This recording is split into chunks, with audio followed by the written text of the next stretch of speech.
I am Thomas. I hope all is well. This video done was recorded right before the 24th anniversary of 9/11. It's around 5:30, 5 o'clock. Week before the 24th anniversary of 9/11. And this is how the area looks. And let me be clear, I am approaching, I guess Memorial Park is what they call it now, where the Twin Towers stood. But now, I have never been to the actual 9/11 museum. It's still open. A lot of people do visit. I haven't gone there yet.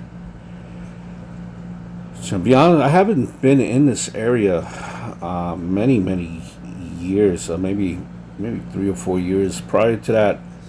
After 9/11, I was working in Maiden Lane, which is a few blocks over. And obviously, since that time, this area has been built. The memorial, the museum, all of it has been built, and it attracts a lot of tourists.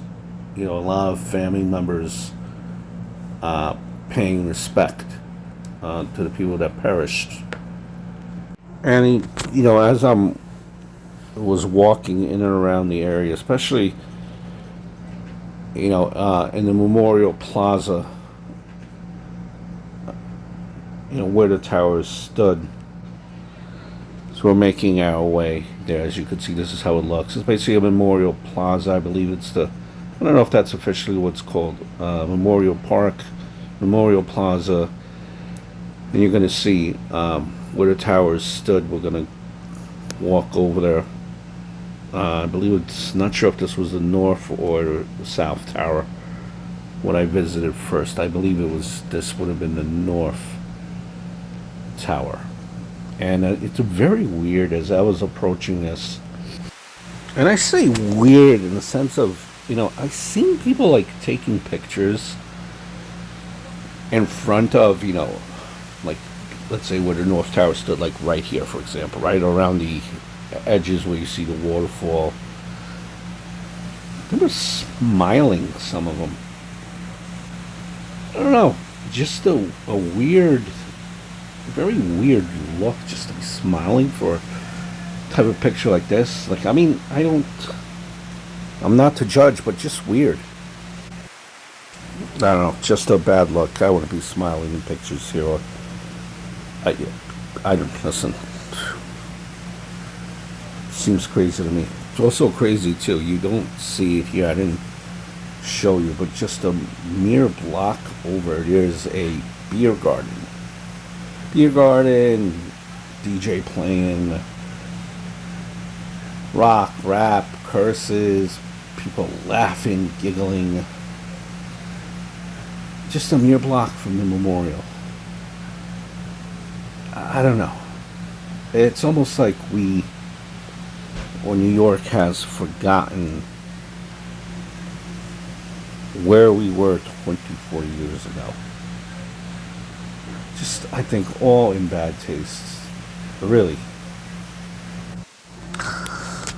I also, I'm not going to show it here because it's really just, people were also sunbathing because it was relatively warm still. Unlike, what goes through people's minds? Sunbathing. Do people even know what happened here years ago? How quickly we forget. I remember 9/11, and it's, everyone knows where they were, right? I was taking a class in St. Francis College by the over the Brooklyn Bridge. You could see it where the World Trade Center was by the Brooklyn Bridge, and we had a class before 9, And I remember going to class from the subway, looking over by the bridge, and I did see smoke. Because, again, we're not that far away. Was college from the World Trade Center. I remember seeing smoke, but I really didn't think anything of it. And the college was, going through renovations, expanding. In my class, which was an elective, it was actually a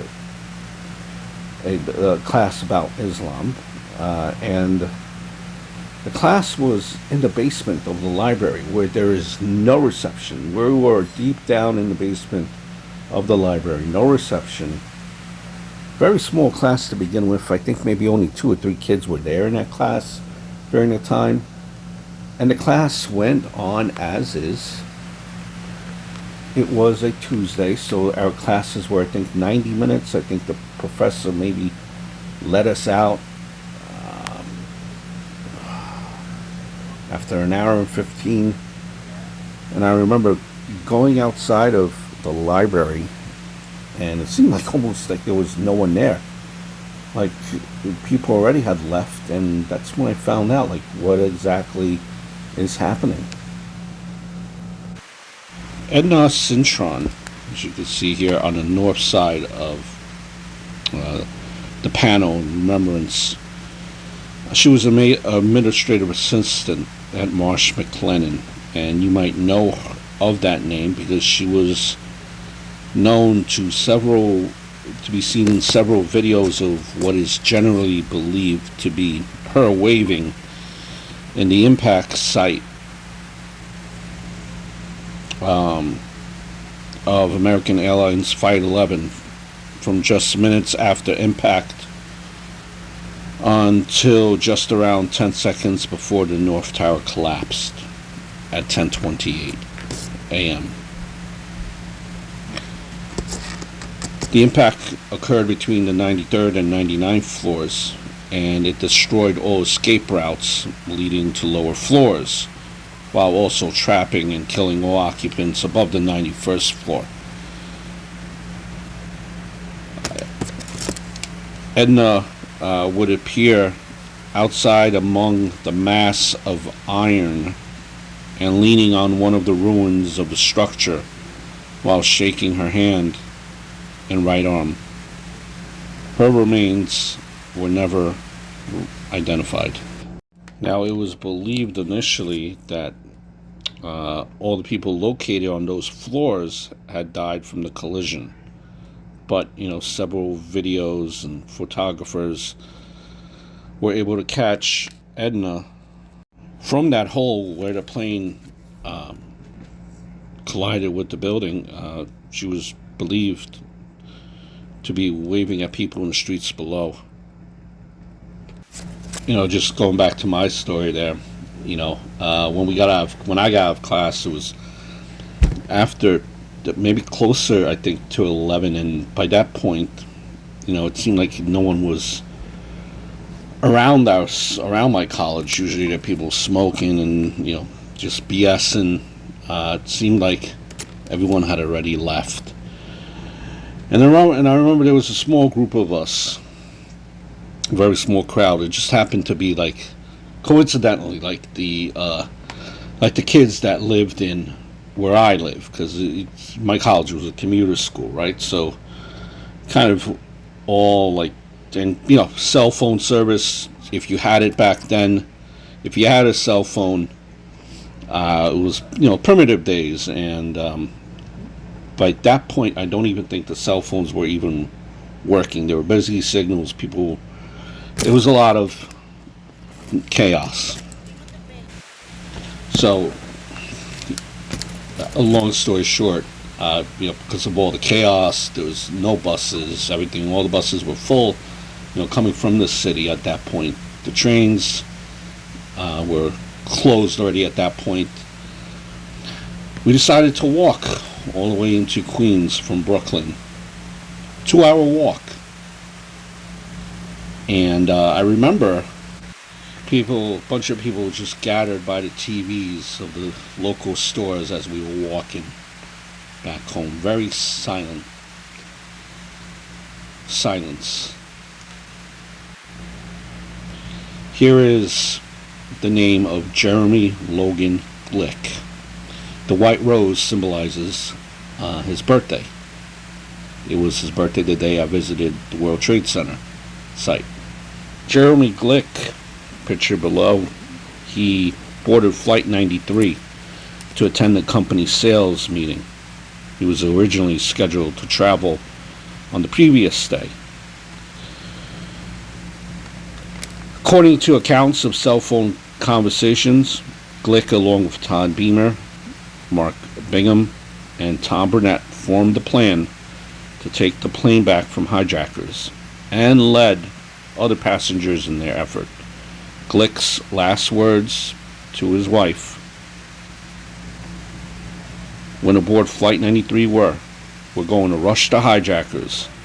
He then hung up the phone.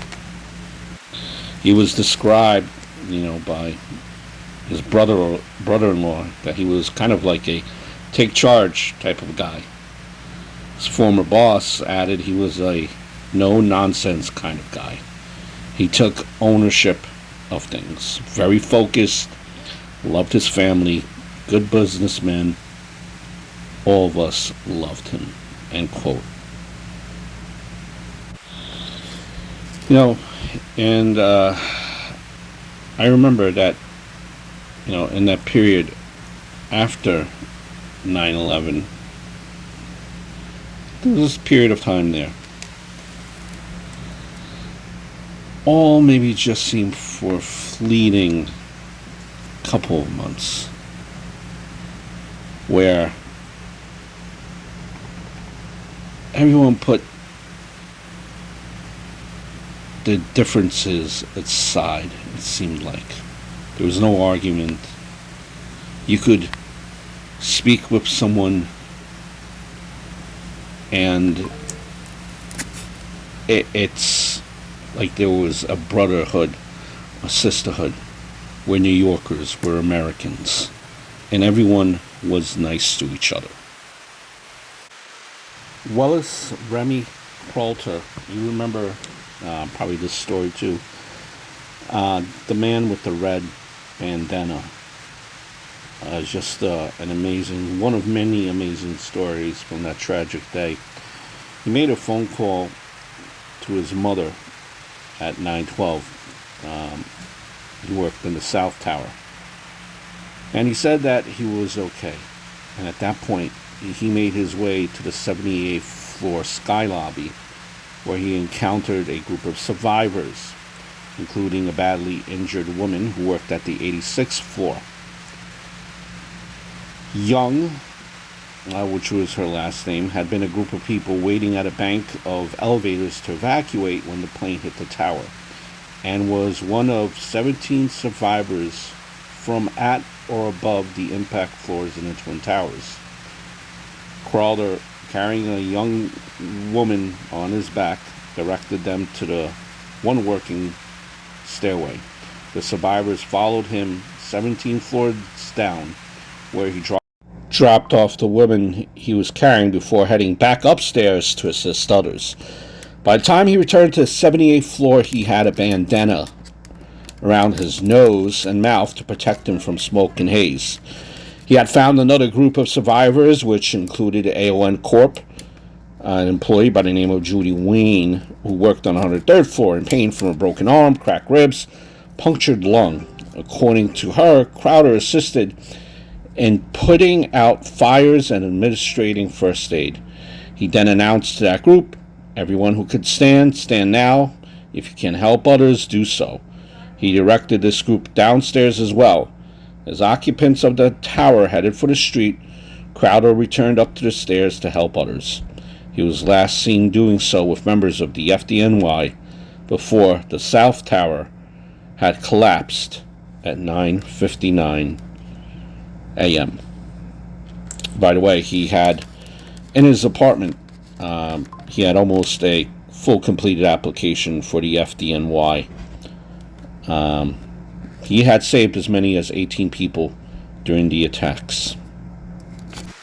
Father Michael Judge, who was a chaplain to the FDNY, and as the breeze were falling from the south tower, he was struck by the debris, and he died. He was the first listed casualty on record for 9/11. I did a video of his grave as well. You might have seen this sad picture. This was Father Michael Judge, one of the many horrible, horrid pictures that just never leave your memory. That was Father Judge as he was struck by debris. I did a visit to his grave in Totowa, New Jersey. It's on this channel. Do search it out. Great man, God-fearing man. Rest in peace. Yeah, just to finish up what I was saying before. There was a short period of time here where everyone in the city, just it was like a brotherhood. Like, everyone cared about each other. Everyone cared about each other's feelings. People wouldn't be honking their horns as soon as the light turned green like they do now. Just everyone had respect.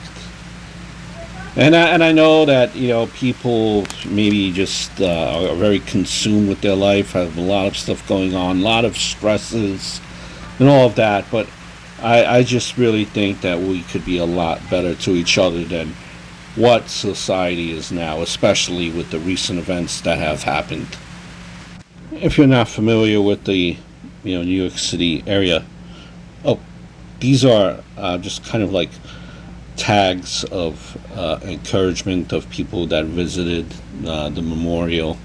As you can see, various words of encouragement on these tags. But if you're not familiar with the New York City area, if you travel through certain communities, as they were building and as they were cleaning out the debris, which took a very long time, some of that debris was saved by communities.